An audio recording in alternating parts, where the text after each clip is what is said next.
परमसुखदं केवलं ज्ञानमूर्तिं द्वन्द्वातीतं गगनसदृशं तत्त्वमस्यादिलक्ष्यम् एकं नित्यं विमलमचलं सर्वधी साक्षिभूतं भावातीतं त्रिगुणरहितं सद्गुरुं तं नमामि।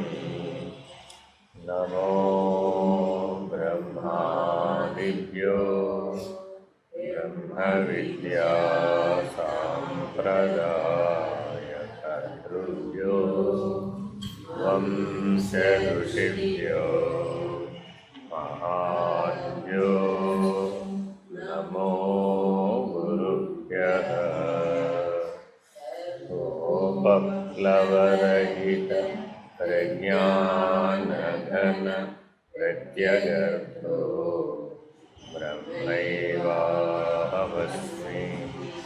अहं पदार्थरहितः शिवसमारम्भा व्यासशङ्करमध्यमाम् अस्मदाचार्यपर्यन्तां वन्दे गुरुपरम्पराम्। हरिः ओम्। ॐ निर्भयानन्दाय विद्महे अचलपरिपूर्णाय धीमहि तन्नो परात्परः प्रचोदयात्। ॐ साईश्वराय विद्महे सत्यदेवाय धीमहि तन्नः सर्वः प्रचोदयात्। ॐ तत्पुरुषाय विद्महे महादेवाय धीमहि तन्नो रुद्रः प्रचोदयात्। हरिः ओम्। వివేక చూడామణి 506వ ఉపదేశం. న సాక్షిణం సాక్ష్యధర్మా సంస్పృశంతి విలక్షణం అవికారముదాసీనం గృహధర్మా ప్రదీపవత్. ఒక ఉదాహరణ చెప్తున్నారు. నాయన, మనం అన్ని పనులు ఎక్కడ చేసుకుంటున్నాం? మన ఇంట్లోనే కదా. ఎవరికి వాళ్ళు ఎవరి పనులన్నీ ఎక్కడ చేసుకుంటున్నారు? వారింట్లోనే చేసుకుంటారు.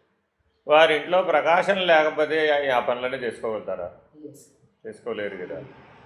కాబట్టి ప్రకాశం ఆధారంగానే కదా అన్ని పనులు చేసుకుంటున్నారు. ఇప్పుడు ప్రకాశమే అన్ని పనులు చేస్తోందని అనవచ్చా? ప్రకాశం ఆధారంగా మీరు పని చేసుకుంటున్నారండి. ప్రకాశం లేకపోతే మీరు పని చేసుకోలేరుగా. కానీ ప్రకాశమే అన్ని పనులు చేస్తుందని చెప్పడం సమంజసమేనా? ప్రకాశమే చేస్తుందంటారా? మీ ఇంట్లో వంట మీరు చేస్తున్నారండి, ప్రకాశం వంట చేసింది, కరెక్టేనా? మీ ఇంట్లో అందరు నిద్రపోయారండి, ప్రకాశం వలన ప్రకాశమే నిద్రపోయింది అంటావేమిటి? పోనీ అందరూ మేల్కొన్నారండి, ప్రకాశం మేల్కొంది అంటావేమిటి? నువ్వు చేసిన పనులన్నీ ప్రకాశమే చేస్తున్నది అనడానికి ఏమైనా ఆధారం ఉందే? లేదు. కానీ ప్రకాశం లేకుండా ఏమైనా చేసుకోగలవా? చేసుకోలేదు. అలాగే ఆ ప్రకాశం ఇప్పుడు అక్కడ సాక్షిగా ఉన్నట్టా లేనట్టా? ఉన్నట్టేగా. ఆ ప్రకాశం కర్తగాను లేదు, కర్మగాను లేదు, ఫలంగాను లేదు. ఇప్పుడు మీ ఇంట్లో గృహ యజమాని అనేటువంటి కర్తగా ప్రకాశం ఉన్నదండి అంటానికి వీలవుతుందా? అవటం లేదుగా. ఎందుకని? ప్రతి ఇంట్లోనూ ప్రకాశం ఉంది, ప్రతి బ్రహ్మాండంలోనూ ప్రకాశం ఉంది, ప్రతి శరీరంలోనూ ప్రకాశం ఉంది, విశ్వం అంతటా ప్రకాశం. కాబట్టి ఆ ప్రకాశమే గృహ యజమాని అంటానికి వీలుందే? లేదుగా. నేననే అహంభావంతో పనిచేసేటటువంటి, అహంకారంతో పనిచేసేటటువంటి గృహ యజమాని కర్తగా ఉన్నాడు. అలాగే ఆయన సభ్యులు, కుటుంబ సభ్యులు, ఇంద్రియాలు, విషయాలు, ప్రపంచం అంతా ఆ గృహంలో ఉందా లేదా? ఉంది కదా. అవే కదా వ్యవహరిస్తున్నాయి. ఈ గదిలోంచి ఆ గదిలోకి వెళ్ళినా, ఆ గదిలోంచి ఈ గదిలోకి వచ్చినా, ఏ గదిలో వ్యవహారం ఆ గదిలో చేసినా అదంతా కర్మ అనుకుంటే ఆ కర్మ వ్యవహారం అంతా ఆ గృహ యజమాని చేస్తున్నాడు అనవలసిందే తప్ప ప్రకాశమే వ్యవహరిస్తోందని చెప్పడానికి వీలవుతుందా? అవడం లేదు. సరే పోనీ ఆ కర్మ వ్యవహారం యొక్క ఫలితమైనటువంటి సుఖ దుఃఖాలు గృహ యజమానికి వచ్చినాయని చెప్పాలా, ప్రకాశానికి వచ్చినాయని చెప్పాలి? ఇప్పుడు అదేమిటి, ప్రకాశానికి కదా రావాల్సింది. ప్రకాశం లేకుండా ఆ గృహ యజమాని ఏమీ చేయలేనప్పుడు ఆ కర్త కానీ కర్మ కానీ కర్మఫలం కానీ గృహ యజమానికి రావాలా, ప్రకాశానికి రావాలా? ఎందుకని? కర్తగా తానున్నాడు కాబట్టి. ప్రకాశం మరి అక్కడ ఎలా ఉంది? సాక్షిగా ఉంది. ఇది అర్థమైందా? ఇది అర్థమైతే ఇప్పుడు మనకి చెప్తున్నాడు. ఇప్పుడు ఒక వ్యష్టి శరీరాన్ని ఇల్లు అనుకో, వ్యష్టి శరీరాన్ని ఇల్లు అనుకో. అందులో ఉన్న నేననే జీవుడు కర్త. నేననే జీవుడు ఎవరు? కర్త. 24 ఇంద్రియాలు ఉన్నాయా లేవా? అవి కుటుంబ సభ్యులు. 5 విషయాలు ఉన్నాయా లేవా? శబ్దస్పర్శ రూపరసగంధాలు. అవెవరు? వాడి ప్రపంచం. ఇప్పుడు ఈ కుటుంబ సభ్యులు ఆ వ్యవహారం పంచ విషయాలతో వ్యవహరిస్తున్నారా లేదా ఈ ఇంట్లో? శరీరం అనే ఇంట్లో. మరి శరీరం అనే ఇంట్లో నేననే జీవుడనే కర్త ఉన్నాడు, 24 ఇంద్రియాలనే కుటుంబ సభ్యులు ఉన్నాయి, పంచ విషయాలనే వ్యవహారము ఉంది. మరి ఇప్పుడు ప్రకాశం ఉందా లేదా? ఉంటేనేగా మరి ఆ కుటుంబ యజమాని పని చేయగలిగేది. ఆ ప్రకాశం ఎవరు మరి? ఆత్మస్వరూపం. సాక్షిగా ఉన్న ప్రకాశం ఎవరు? ఆత్మస్వరూపం. కానీ మరి జీవుడు వ్యవహరిస్తున్నాడా లేదా? అమ్మాయిగా వ్యవహరిస్తున్నాడు, అమ్మగా వ్యవహరిస్తున్నాడు, అత్తగా వ్యవహరిస్తున్నాడు, కోడలుగా వ్యవహరిస్తున్నాడు. అవన్నీ జీవుడి వ్యవహారమే అనవలను కానీ ప్రకాశానికి ఆపాదించవచ్చా? మరి కుదరదు కదా. కాబట్టి ఈ అత్తగారు ఆత్మస్వరూపం అనాలా, ఆత్మస్వరూపమే అత్తగారు అనాలా? ఈ అత్తగారు ఆత్మస్వరూపం అంటాం కరెక్ట్ అంటావా, లేదంటే ఆత్మస్వరూపమే అత్తగారు అంటాం కరెక్ట్ అంటావా? ఇది అది రెండు ఉన్నాయండి. ఇప్పుడు అది ఎప్పుడూ సాక్షే, అదికి వేరే లక్షణం లేదు. అదంటే తత్, ఇదంటే త్వము. ఈ త్వముకి ఏమిటి? ఇదంతా కావాలి, గోవాలంతా ఏమిటి? నేననే కర్త కావాలి, ఇంద్రియాలనే కుటుంబ సభ్యులు కావాలి, విషయాలనే వ్యవహారం కావాలి, సుఖ దుఃఖాలనే ఫలితం కావాలి, ఇవన్నీ కావాల్సిందే వీడికి. ఇదంతా ఎవరిది? త్వము. ఇదంటే అత్తగారు, అదంటే ఆత్మస్వరూపం. తత్తే త్వమ్ అయిందని చెప్పాలా, త్వమ్మే తత్వాలని చెప్పాలా? తత్తుకి త్వమ్ముకి భేదం లేదని చెప్పాలా? ఇప్పుడు అదే అంటున్నాడు ఇక్కడ. అంటే అర్థం ఏమిటట? మానవుడు బుద్ధి కలిగిన జీవి కదా. ఈ మానవుడు 5 విమర్శలు చేపట్టాలట, సాక్షిని నిర్ణయించాలంటే. సాక్షిని నిర్ణయించాలంటే 5 విమర్శలు చేయాలట. అవి ఏమిటవి? ఒకటి జడచేతన విమర్శ. ఒకటేంటండి? జడచేతన విమర్శ. 2 ఆధార ఆధేయ విమర్శ. రెండవది ఏంటండి? ఆధార ఆధేయ విమర్శ. 3 తత్తు త్వము విమర్శ. ఏది తత్తు, ఏది త్వము అనే విమర్శ. 4వది అస్థి భాతి ప్రియం నామం రూపం, పంచలక్షణ విమర్శ. దీన్ని ఏమంటారండి? పంచలక్షణ విమర్శ. అంటే ఏది? అస్థి అంటే ఉండుట, భాతి అంటే ప్రకాశించుట, ప్రియం అంటే ఆనందించుట, నామం రూపం. ఈ 5 లక్షణాలు సృష్టికి ఉన్నాయి. బ్రహ్మాండానికి ఉన్నటువంటి లక్షణాలు ఏమిటాయంటే ఈ 5. ఈ పంచలక్షణ విమర్శని చెయ్యాలట, బ్రహ్మాండ దృష్టితో చెయ్యాలి. అర్థమైందండి? ఇది 4వ లక్షణం. 5వది సత్తు చిత్తు విమర్శ. 5వది ఏంటండి? సత్తు చిత్తు విమర్శ. ఈ 5 విమర్శలు గనక గురుముఖత సాంగంగా చేసినటువంటి వాడికి సాక్షిత్వ నిర్ణయం అవుతుంది. ఎక్కడ దాకా నిర్ణయం అవుతుందట? బ్రహ్మాండ సాక్షి వరకు నిర్ణయం అవుతుంది. కూటస్థుడు బ్రహ్మాండ సాక్షి అయినటువంటి కూటస్థ నిర్ణయం అయ్యేంత వరకు ఈ 5 విమర్శలను చేపట్టాలి. అప్పుడు మాత్రమే మనం సాక్షిని పూర్ణంగా నిర్వచించగలుగుతాం, అలా ఉండగలుగుతాం. గృహధర్మ ప్రదీపవత్. ఆ ప్రకాశం ఎలా అయితే ఏ మార్పు చెందకుండా, ఇంట్లో అరుచుకున్నారు, కరుచుకున్నారు, కొట్టుకున్నారు, తిట్టుకున్నారు, భోంచేశారు, పడుకున్నారు, లేచారు, పాటలు పాడారు, ఆటలాడారు, ఎన్ని చేసినా ప్రకాశం ఏమైనా వికారిత్వాన్ని పొందిందే? కదిలిందే? మెదిలిందే? మారిందా? అరిగిందా? కరిగిందా? మురిగిందా? ఏమి లేదు. ఏ అవికారం లేకుండా ఉన్నది. ఆ అవికారిత్వ లక్షణం సాక్షి. అలాగే సృష్టిలో ఎంతమందో ఎన్నో వ్యవహారాలు చేస్తున్నారు. మరి దేవుడు ఏమైనా, ఈశ్వరుడు ఏమైనా వికారిత్వాన్ని పొందుతున్నాడు? పొలాలను దున్నుతున్నారు, కొండలను పగలగొడుతున్నారు, రోడ్లు వేస్తున్నారు, డ్యాములు కడుతున్నారు, నదులు ముంచెత్తుతున్నాయి, అనావృష్టి వస్తుంది, అతివృష్టి వస్తుంది, కరువులు వస్తున్నాయి, కాటకాలు వస్తున్నాయి, అగ్ని ప్రమాదాలు వస్తున్నాయి, భూకంపాలు వస్తున్నాయి. ఇలా సృష్టిలో ఎన్నో మార్పులు చేర్పులు గురవుతున్నాయి కదా, అగ్నిపర్వతాలు బదలవుతున్నాయి. మరి ఈశ్వరుడు ఏమైనా వికారిత్వాన్ని పొందాడా? ఎందుకని? ఆయన ప్రకాశ స్వరూపుడు కాబట్టి, ఆయన చైతన్య స్వరూపుడు కాబట్టి, ఆయన సాక్షి స్వరూపుడు కాబట్టి. కాబట్టి ఈశ్వరుని ఎలా గుర్తించాలట? ప్రకాశ స్వరూపుడు, చైతన్య స్వరూపుడు, సాక్షి స్వరూపుడు, అవికారి. అవికారి వెరీ వెరీ ఇంపార్టెంట్. ఎందుకని అంటే ఈ వ్యవహారంలో మనకు ఒక 2 చిక్కులు వచ్చి తగులుకున్నాయి, పుణ్యం, పాపం. వ్యవహారంలో ఏమొచ్చినాయండి? ఏదన్నా చెయ్యి, అది దేని కిందకు వచ్చేస్తుంది? పుణ్యం, పాపం. అర్థమైందండి? మీరు ఏదో మట్టితో శివలింగాలు చేశారండి, పుణ్యమా పాపమా? పుణ్యమేనా? ఎప్పుడు వచ్చింది పుణ్యం?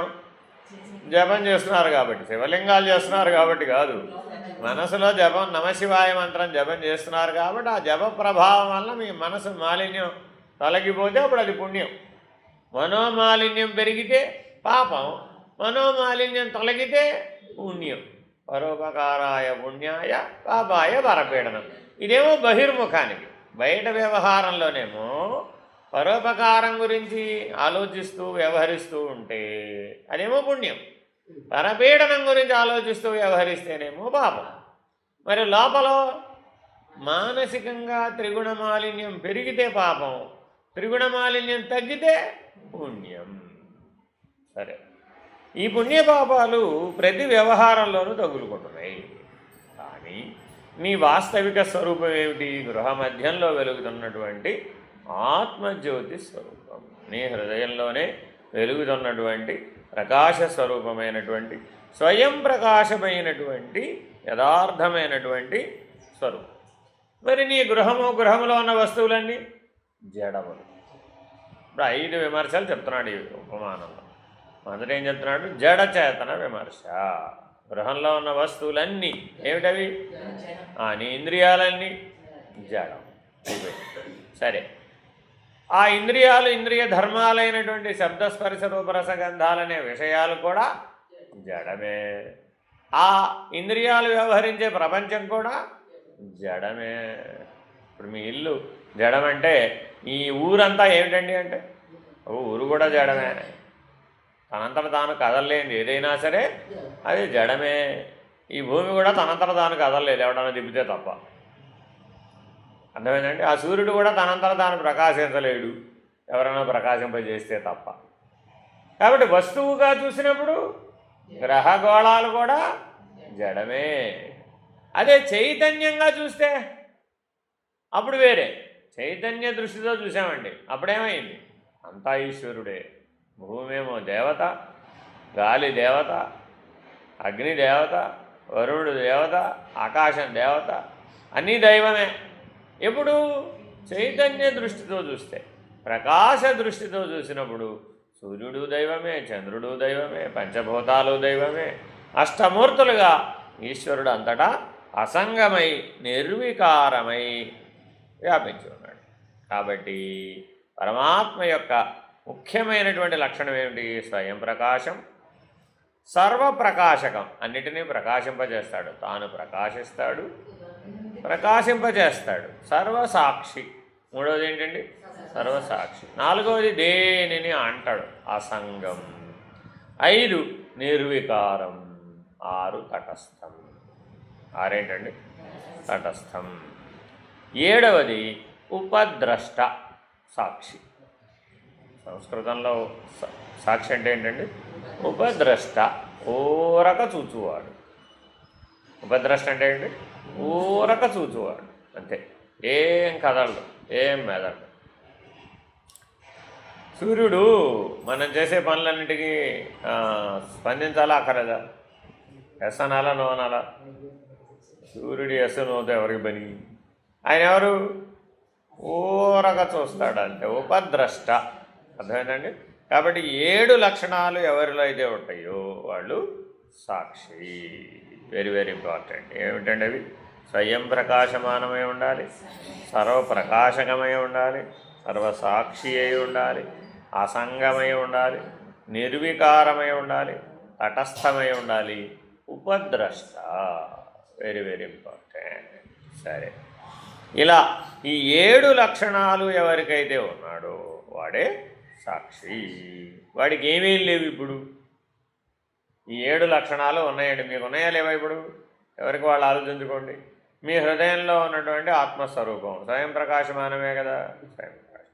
నీకులో ఉన్న 24 ఇంద్రియాలు అది ప్రకాశింపజేస్తుందా లేదా? ప్రకాశింపజేస్తుంది. అన్నిటికీ సాక్షిగా ఉందా లేదా? ఉంది. అసంగంగా ఉందా లేదా? అంటుకోకుండా ఉందా లేదా? అంటుకోకుండా ఉంది. ఆ ప్రకాశం ఏమన్నా కాలయిందా, చెయ్యిందా? అవలేదు. విషయమైందా, ప్రపంచమైందా? అవలేదు. నిర్వికారంగా ఉందా లేదా? ఉంది. తటస్థంగా ఉందా లేదా? నువ్వు మంచి చెడులు, న్యాయాన్యాయాలు, ధర్మాధర్మాలు బుర్ర బద్దలు కొట్టుకుంటున్నావండి. కొట్టుకున్నప్పుడు ఆ ప్రకాశం ఏం చేసింది? తటస్థంగా ఉందంతే. నాకేం సంబంధం లేదని ప్రశాంతంగా ఉందంతే. నువ్వు మంచి చేసినా తటస్థంగానే ఉంది, చెడు చేసినా తటస్థంగానే ఉంది, న్యాయాన్ని ఆచరించినా తటస్థంగానే ఉంది, అన్యాయాన్ని ఆచరించినా తటస్థంగానే ఉంది, ధర్మాన్ని ఆచరించినా తటస్థంగా. ఏ ద్వంద్వాలంలో దేన్ని ఆచరించినా సరే అది తటస్థంగా ఉంది. ఏం కలగ చేసుకోలేదు. ఉపద్రష్ట, ఊరక చూస్తూ. మరి ఇప్పుడు నీ లోపల పరమాత్మ ఉన్నట్టా లేనట్ట? ఉన్నట్టే. 7 లక్షణాలతో పరమాత్మ నీ హృదయంలో ఉన్నాడు. కానీ మరి 7 లక్షణాలతో నీ హృదయంలో ఉన్న పరమాత్మను ఎందుకు గుర్తించలేకపోతున్నావు? దాని మీద ద్వంద్వాలనేటటువంటి ముసుగులు వేయటం చేత. ఏమిటవి? శరీరేంద్రియ ధర్మములు, సుఖదుఖాదులు, పుణ్యపాపములు, తాపత్రయములు, సత్వరజస్తమో గుణములు, ఇలాంటివా అన్నీ దాని మీద వేసేసాం. వేసేసేపటికి ఏమైపోయింది? అది మరుగైపోయింది. కాబట్టి వీటన్నింటినీ మనం పక్కకు జరిపేసేయాలి. వీటన్నిటి వలన ఏమైందయ్యా అంటే, ఒక కొండలో దీపం ఉన్నప్పటికీ ఆ దీపం మీద 7 మడతల ముసుగు వేసామండి. అప్పుడు దీపంలో ఉన్న ప్రకాశం బయటకు వస్తుందా? రావడం లేదుగా. అందువలన మనకేమైందట? మాయాంధకారాన్ని అనుభవిస్తున్నాం. మనం ఏమనుభవిస్తున్నామంటే, మనం స్వయంగా పరమాత్మ స్వరూపులం, స్వప్రకాశ స్వరూపులం, సాక్షి స్వరూపులం, నిర్వికార స్వరూపులం, అసంగ స్వరూపులం, ఉపద్రష్ట స్వరూపులం. ఈ 7 లక్షణాలు మనకు ఉన్నప్పటికీ ఈ 7 కూడా మాయ అనే అంధకారం లోపల మునిగిపోయి మరుగైపోయి. కాబట్టి జాగ్రత్తగా వీటిని ఏం చేయాలి? బుద్ధి అనేటువంటి ఇంద్రియాన్ని ఉపయోగించి జడచేతన విమర్శ, ఆధార ఆధేయ విమర్శ, తత్ త్వం అనేటటువంటి విమర్శ, 4వది అస్థి భాతి ప్రియం నామం రూపం, పంచలక్షణ విమర్శ, ఆఖరిది సత్ చిత్ విమర్శ అనేటటువంటి విమర్శలను చేపట్టడం ద్వారా సర్వసాక్షి, తటస్థము, చైతన్యాత్మకము, అసంగము, అవికారి, ఉదాసీనము అయినటువంటి ఆత్మ అనేటటువంటి దాన్ని గుర్తించాలి. మిగిలినవన్నీ అనాత్మ. మిగిలినవన్నీ అంటే 25వది అయినటువంటి ప్రత్యేగాత్మ ఆత్మస్వరూపం. మిగిలిన 24 అనాత్మ. ఏమిటా 24? కర్మేంద్రియాలు 5, జ్ఞానేంద్రియాలు 5, ప్రాణేంద్రియాలు 5, విషయేంద్రియాలు 5, అంతఃకరణ చతుష్టయం 4. 24 కలిపి జడం అనాత్మ. ఆధేయం 25వదైనటువంటి ఆత్మస్వరూపం, ప్రత్యేగాత్మస్వరూపం ఆధారం, ఈ 24 ఆధేయం. రెండవ విమర్శ అయిపోయింది. మూడవ విమర్శ తత్. ఆ 25వది తత్, ఉపద్రష్ట, సాక్షిగా ఉన్నటువంటి 25వది తత్. అర్థమైందండి? ఈ 24 త్వం. అర్థమైందండి? ఎందుకని ఇందులో అహంకారం ఉంది కాబట్టి, అంతఃకరణ చతుష్టయంలో ఉన్న అహంకారమే త్వం. కాబట్టి మనం ఎప్పుడు తత్ అనేటటువంటి నిర్ణయంలో ఉండాలి కానీ త్వం పదంలో ఉండకూడదు. తత్పదంలో ఉంటే ఈ త్వం పదం మొత్తం అంతా తత్తులో కలిసిపోతుంది. నది ఎట్లా అయితే సముద్రంలో కలిసిపోతుందో ఆ రీతిగా ఈ త్వం అనేటటువంటి నది తత్ అనేటటువంటి సముద్రంలో కలిసిపోతుంది. ఎప్పటికైనా సరే మానవులం అందరం మనల్ని రేపొద్దున ఈ శరీరాన్ని పట్టుకెళ్ళి చితాగ్నిలో భస్మం చేశారండి. అప్పుడు ఏమైపోతాం మనం? మళ్ళా పంచభూతాలను చూచాం, పంచభూతాల్లోకే కలిసిపోతున్నాం. అప్పుడు మనలో ఉన్న చైతన్యంలో కలిసిపోతుంది. అట్లా అయితే మరి ప్రతివాడు చనిపోయినప్పుడు అలాగే ఆయన అయిపోతున్నాడు కదా, మరి వాడు చైతన్య స్వరూపం అయిపోయినట్టేనా? ముక్తి పొందినట్టేనా? పోయిన తర్వాత ముక్తి ఎవరికి నిర్ణయం అవుతుంది? పోయిన తర్వాత ముక్తి నిర్ణయం అవ్వాలంటే అక్కడ ఉపాధి లేదు కదా. ఎలా చెప్తావు? బంధమో ముక్తో చెప్పలేవుగా. కాబట్టి బంధమో ముక్తో ఎప్పుడు చెప్పాలి? శరీరంలో ఉండగానే చెప్పాలి. ఎందుకని అంటే 4వ విమర్శ చెప్పింది. మొదటి మూడిట్లో చెప్పాలన్నమాట. జడచేతన విమర్శ, ఆధారాధేయ విమర్శ, తత్వత్వ విమర్శ అయిపోయింది. ఇప్పుడు 4వ విమర్శ తీసుకున్నాం. ఏంటది? అస్థి, భాతి, ప్రియం, నామ, రూపం. సరే ఉన్నావయ్యా, ఉన్నప్పుడు నీకు నామరూపాలు ఉన్నాయా? ఆ శరీరం ఉన్నప్పుడు నామరూపాలు ఉన్నాయి. కానీ నీలో ఉన్నటువంటి ఆత్మస్వరూపానికి నామరూపాలు ఉన్నాయా? లేవు. మరి దానికే ఉన్నాయి. దానికేమో అస్థి, భాతి, ప్రియం అనే 3 లక్షణాలు. 25వ లక్షణానికి, 25వ స్థాయికి, 25వ స్థితికి అస్థి, భాతి, ప్రియం అనే లక్షణాలు ఉన్నాయి. మిగిలిన 24టికి కలిపి ఉన్నాయంటే నామరూపాలు. మనకి 25గా ఉన్నాయి మొత్తం. 5 5 25. 25వది ఆత్మస్వరూపం. మిగిలిన 24 ఇంద్రియాలు లెక్కంటే సంగైపోయి ఈ 24 ఇంద్రియాలకి కలిపి ఉన్నాయి నామం, రూపం. ప్రతివాడికి మారిపోతుంది. పైగా ఈ 24గే మారేది. 25వదైన ఆత్మస్వరూపం మారుతుందా? అది మారదు. ఆ జ్ఞానం మారదు, ఆ జ్ఞాత మారదు, ఆ ప్రత్యేగాత్మ మారదు. అందరిలోనూ ఒకటే. అది సకల జీవరాశిలో కూడా ఒకటే. మిగిలినటువంటి 24లోనే మార్పులు చేర్పులు. అది పక్షులనండి, జంతువులనండి, పశువులనండి, మృగాలనండి, కీటకాలనండి, మానవులనండి, ఏం చెప్పినా 84 లక్షల జీవరాశులలో మార్పు చేర్పులంతా 24 ఇంద్రియాల్లోనే తప్ప ఆత్మస్వరూపంలో ఏ మార్పు లేదు. స్వయం ప్రకాశంలో ఏ మార్పు లేదు. దానికి ఉన్న లక్షణాలు ఏమిటి? అస్థి, భాతి, ప్రియం. అంతే. ఆ అస్థి, భాతి, ప్రియం అంటే ఏమిటి? అస్థి అంటే ఉండుట అంతే. ఈ బల్ల ఇక్కడ ఉందా లేదా అండి? ఉంది. ఇల్లు ఇక్కడ ఉందా లేదండి? నువ్వు అక్కడ ఉన్నావా లేదండి? అవునానండి. కిటికీ అక్కడ ఉందా లేదా? కాబట్టి ప్రతిదానికి ఉండుట అనేది సామాన్య ధర్మం. ప్రతిదానికి ఉండడం అనేది సామాన్య ధర్మం. కానీ ఈ సామాన్య ధర్మంతో సరిపెట్టుకున్నావా? ఆ సామాన్య ధర్మంతో సరిపెట్టుకోలేదుగా. విశేష ధర్మమైన వ్యవహారాన్ని తెచ్చిపెట్టుకున్నాం. ఏం తెచ్చుకున్నామండి? విశేష ధర్మమైన వ్యవహారాన్ని తెచ్చిపెట్టుకున్నాం. వ్యవహరించాలంటే మరి ఇంద్రియాలు కావాలిగా. ఉంటే సరిపోయినవి. మీరు మీ ఇంట్లో ఉన్నారండి, మీ వల్ల ఏమిటి ప్రయోజనం అన్నారా లేదా? ఒక కోడలు గారిని పెళ్లి చేసి తీసుకొచ్చుకున్నామండి. ఆ కోడలు గారు ఇంట్లో ఉంటారు, కానీ ఏమీ చేయరు అనుకోండి. ఏమంటారు ఎవరైనా కానీ? ఏం ప్రయోజనం అంటారు. మరి ఇప్పుడు ఆ ప్రయోజనం ఉండాలా అక్కర్లేదా? ఆ వ్యవహారమే ప్రయోజనం, అంతేనా కాదా? కాబట్టి ఆ విశేషం.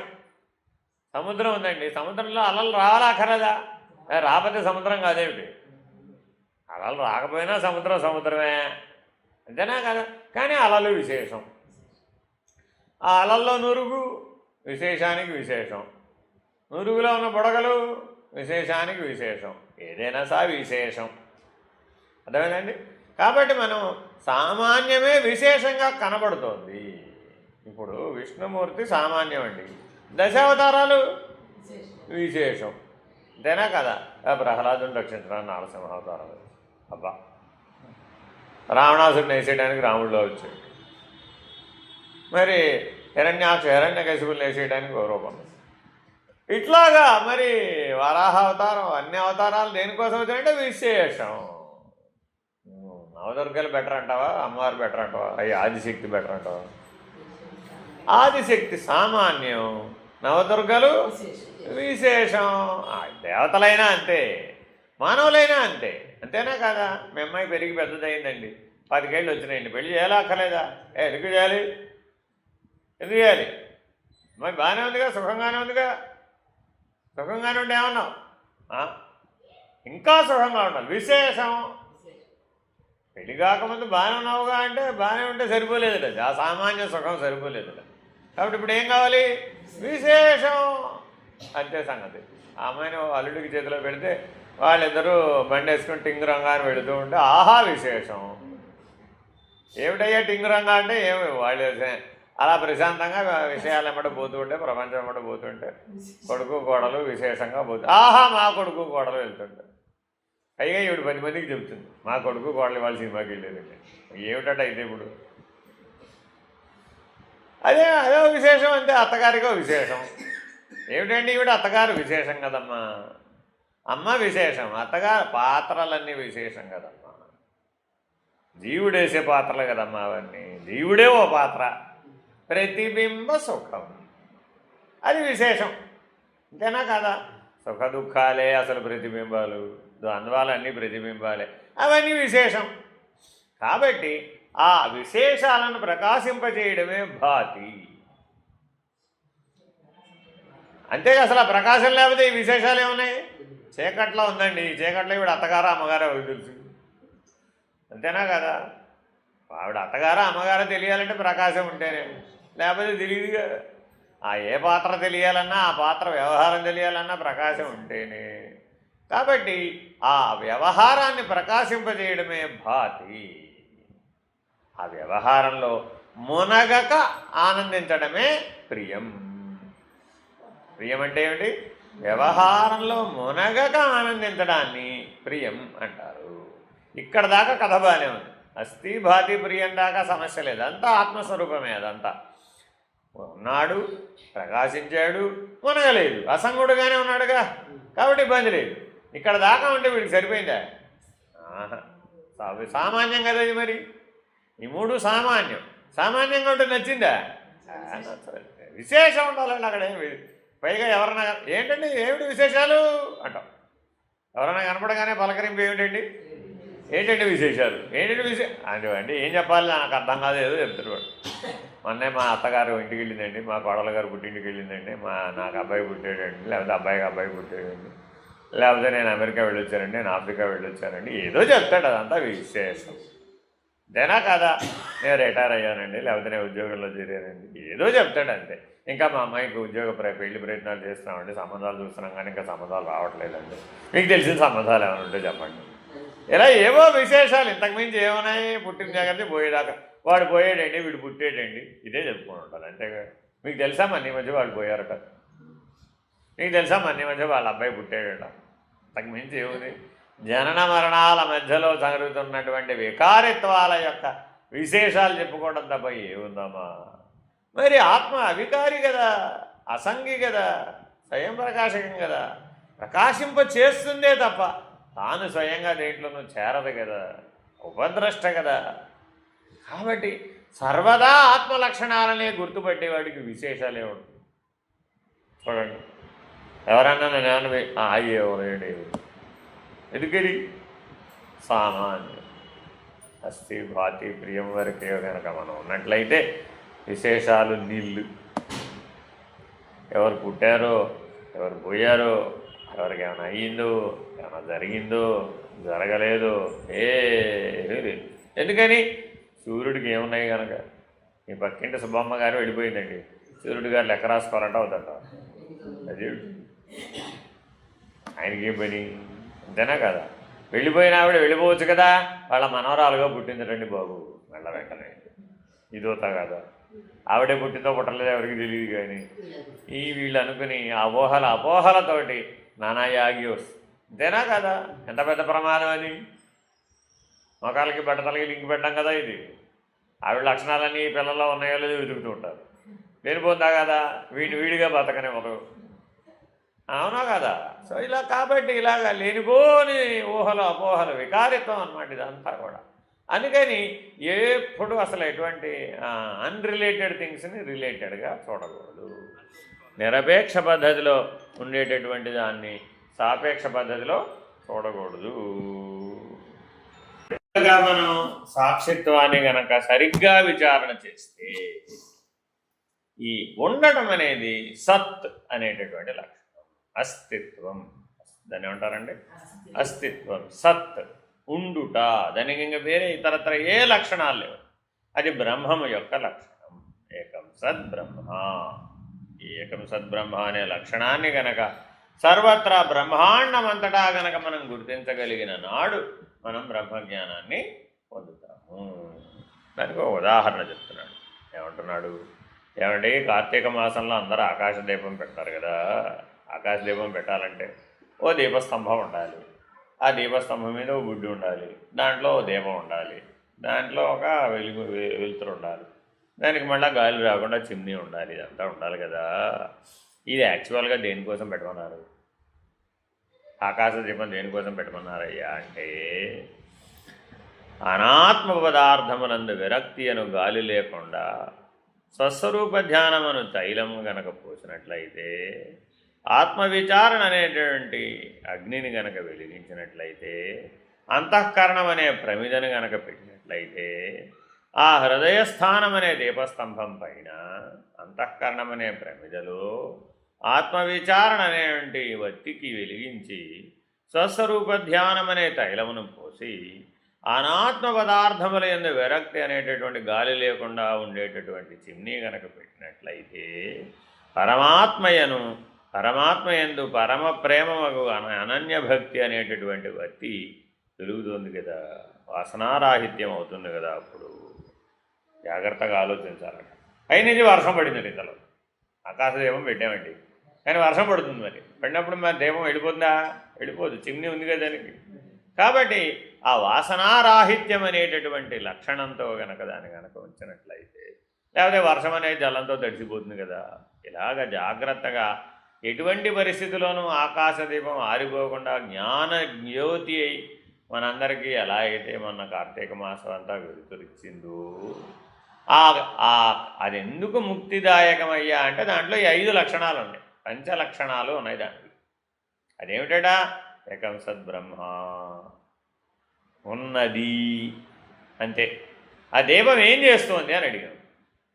దీపం వెలిగించేసామండి, ఎప్పుడో సాయంత్రం కూడా వెలిగించేసాం. ఎప్పటిదాకా ఉంటుంది? అర్ధరాత్రి తెల్లారుజాము దాకా ఉంటుంది. ఏం చేసింది ఇప్పుడు ఆ దీపం? ఏం చేసింది? మీ ఇంటి వైపు చూసిందే. అదేమిటి? దీపం ఎలా చూస్తుంది? దీపం చూడదు. పోనీ దీపం ఏమైనా మాట్లాడిందా? మాట్లాడలేదు. ఏమన్నా చెప్పిందా? చెప్పలేదు. పోనీ ఏమన్నా విందే? అరే పోనీ ఏమన్నా తిందే? తినలేదు. శబ్ద స్పర్శ రూప రసగంధాలనే పంచ విషయాలలో ప్రవర్తించలేదు. అసలు ఏం చేస్తుందండి ఆకాశదీపం? ఉంటుంది, ప్రకాశిస్తుంది, సత్ చిత్ అంతే. దానికి ఏమైనా లక్షణాలు? ఇప్పుడు సత్ చిత్ అంతే. దాన్ని చూసి ఆ సాక్షిత్వ లక్షణాలలో ఉత్తమ లక్షణమైనటువంటి సత్ చిత్తు విమర్శని చెయ్యాలి. అది చేసి ఆహా ఆ దీపం వలే కదా నేనున్నాను అని అనన్య భక్తిని పొందాలి. ఆ దీపానికి నాకు భేదం లేదు కదా అనే ఆత్మసాక్షాత్కార జ్ఞానానికి అది ప్రతీక ఆకాశదీపం. అందుకు కార్తీక మాసంలో ఆకాశదీపాన్ని చూస్తే మోక్షం వస్తుందని చెప్పి, అదొక్కటే మోక్షదాయకం. ఇంకా చాలా పనులు చేస్తాం మనం. ఏదో ఉసిరికాయ దీపం పెట్టాం, దోసకాయ దీపం పెట్టాం, గుమ్మడికాయ దీపం పెట్టాం, కొబ్బరికాయలు కొట్టాం, పొద్దున్నే స్నానాలు చేసాం, జపాలు చేసాం, తపాలు చేసాం, జలుబు దగ్గు తెచ్చుకున్నాం, ఇత్యాదులు ఎన్నో చెప్తాం. ఇవన్నీ అన్నదానాలు చేసాం, ఏదో చేసేసాం. కార్తీక మాసం అంతా ఉపవాసాలు చేసాం, జాగారాలు చేసాం. ఇవి అంతా ఇంత కాదు, గోల అంతా, అవునా కదా? ఈ గోలలతో ఏం సంబంధం లేకుండా పై ఎత్తున ఆకాశంలో ఆకాశ దీపంలాగా పరమాత్మ పరంజ్యోతిగా వెలుగుతూ ఊరకున్నటువంటి సాక్షి స్వరూపం ఆ ఆకాశదీపం. దానికి జగజ్జీవేశ్వర త్రయంతో సంబంధం లేదు. కేవల ప్రకాశం అంతే, స్వయం ప్రకాశం. పైగా ఇంకేమిటి, తన చుట్టుపక్కల ఏమైనా ఉంటే ఆ ప్రకాశం దాని మీద బట్టి స్వయం ప్రకాశకం. ఏమైనా వెలుగు పడితే ఆ వెలుగు పడచ్చు. అందుకని బాగా చెమ్మ చీకట్లు ఏం ఉండదు, దీపాలు పెట్టినవన్నీ ఆరిపోతాయి. మనం అందరం 6 7 పెట్టేస్తారు కదా, ఈ దీపాలు ఎంతసేపు ఉంటాయి? 1 గంట ఉంటాయి, 2 గంటలు ఉంటాయి. ఆ తర్వాత ఆ ఆకాశ దీపమే ఆధారం.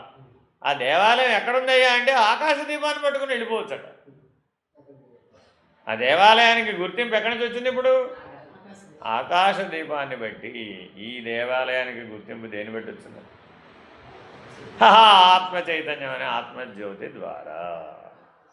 కాబట్టి నీలో ఉన్నటువంటి ఆ స్వయం ప్రకాశకమైనటువంటి ఆత్మజ్యోతిని, చైతన్యాత్మకమైనటువంటి దాన్ని, స్వయం ప్రకాశమానమైనటువంటి దాన్ని, సర్వవ్యాపకమైనటువంటి దాన్ని, ఆనందమయమైనటువంటి దాన్ని, సత్ చిత్ స్వరూపమే తానే ఉన్నటువంటి విలక్షణమైనటువంటి సాక్షి అయినటువంటి ఆత్మదీపాన్ని, సంసర్గము లేనటువంటి, దేని సంసర్గము లేనటువంటి? దేహేంద్రియమనోధర్మాసైవాత్మానం స్పృశస్త్యహో. ఏ దేహము, ఏ ఇంద్రియాలు, దేంతో సంబంధం లేదు. అవునా కదా? అక్కడ ఆ ఊరు ఎంత పెద్దదైనా కావచ్చు, ఎంత చిన్నదైనా కావచ్చు. ఆ గుడి ఎంత పెద్దదైనా కావచ్చు, ఎంత చిన్నదైనా కావచ్చు. ఆ ఊళ్ళో ఉన్న వాళ్ళు అందరూ మేలుకోవచ్చు, నిద్రపోవచ్చు, ఏం సంబంధం లేదు. అందరూ బయట జ్వాలాతోరణం, కార్తీక పౌర్ణమి ఆకాశదీపం వెలిగించిన తర్వాతేగా మరి జ్వాలాతోరణం ఎంత హడావిడి. ఆకాశదీపానికి ఏమైనా పెట్టిందంటారా? పట్టలేదంటారు. అదే వెళ్ళింత హడావిడి. దాని కింద దూరి, దీని కింద దూరి, ఆ దీపాలు తెచ్చుకుని, ఈ దీపాలు తెచ్చుకొని, ఆ గడ్డి తెచ్చుకుని చూరులో పెట్టి ఎంత పుణ్యం సంపాదించామో, బస్తాల కొద్ది పుణ్యం సంపాదించాము కార్తీక మాసం. ఏం చేయాలో తెలియదు కాబట్టి మరి ఊళ్ళో ఉన్నవారందరూ మానసిక ధర్మాలు, శారీరక ధర్మాలు, బౌద్ధిక ధర్మాలు ఎన్ని ఆచరించేసేసారు. ఏం ఆచరించినా దాంతోనేగా, శరీర మనోబుద్ధుల చేతే కదా ఆచరించేది. కానీ వీటి వేటికి సంబంధం లేకుండా 5 జంటలకు సంబంధం లేదట. మంచి చెడులకు సంబంధం లేదు, న్యాయాన్యాయాలకు సంబంధం లేదు, ధర్మాధర్మాలకు సంబంధం, సుఖదుఖాలకు సంబంధం లేదు, పాపపుణ్యాలకు సంబంధం లేదు, ఏ ద్వంద్వాలకి సంబంధం లేకుండా కేవలం పరమాత్మ స్వరూపముగా, ఇంద్రియాతీతముగా, అతీతంగా ఉన్నట్టు అది. అందుకని పై ఎత్తున ఉంటుందట. అది చేతికి అందేట్టు పెట్టరండి, ధ్వజస్తంభానికి పెడతారు. అందుకని ఏకంగా ఈ కింద నేను తాడులాగి ధ్వజస్తంభం దగ్గర పెడతారు, ఏకంగా పై ఎత్తున. ఎవరికైనా కనబడేడు, ఊరంతా కనబడేడు ధ్వజస్తంభం దగ్గర పెడతారు. అందుకని పూర్వం గుడి కంటే ధ్వజస్తంభం కంటే పెద్ద ఇల్లు కట్టుకోకూడదు అనే ఒక నియమం ఉండేదన్నమాట. ఎక్కడి నుంచి చూసినా ఆ ఊళ్ళో ఆలయం ఎక్కడుందో ఆ ధ్వజస్తంభం ఆకాశ దీపం వల్ల కనపడాలన్నమాట. కానీ ఇప్పుడు ఎలా కట్టుకున్నాం? గుడే కనపడలేదు, అసలు ధ్వజస్తంభమే కనపడలేదు. ఆ పక్కన ఈ పక్కన, ఆ పక్కన ఈ పక్కన 4 పక్కల కోటగోడల్లాగా పెద్ద బిల్డింగ్లు కట్టేసి మధ్యలో భూలో ఎక్కడో పాతాళలోకల్లా ఉంటుంది గుడి. ఇంకప్పుడు ఆ గుడి ఎట్లా కనపడుతుందండి? మఠాలు పటాలు ఏం లాభం లేదు. కాబట్టి ధర్మాన్ని అతిక్రమించి మనం జీవిస్తున్నాం. ఇప్పుడు ఆ అధర్మ మార్గం వలన మనం మనలో ఉన్నటువంటి స్వప్రకాశ లక్షణాన్ని కోల్పోయి వికారిత్వ లక్షణాలను పొందుతుంది. దీనివల్ల వచ్చిన నష్టం ఏమిటయ్యా అంటే 25వదైనటువంటి స్వరూప జ్ఞానం మరుగుకుపోయి 24 అనేటటువంటి వికారిత్వం మనలో బలపడిపోయింది. అందువలన అజ్ఞానం, అవిద్య, అహంకారం బలపడిపోయి సర్వధర్మ వివర్జితమైనటువంటి, సర్వాతీతమైనటువంటి పరంజ్యోతి నేనే అనేటటువంటి భావన మరుగైపోయింది.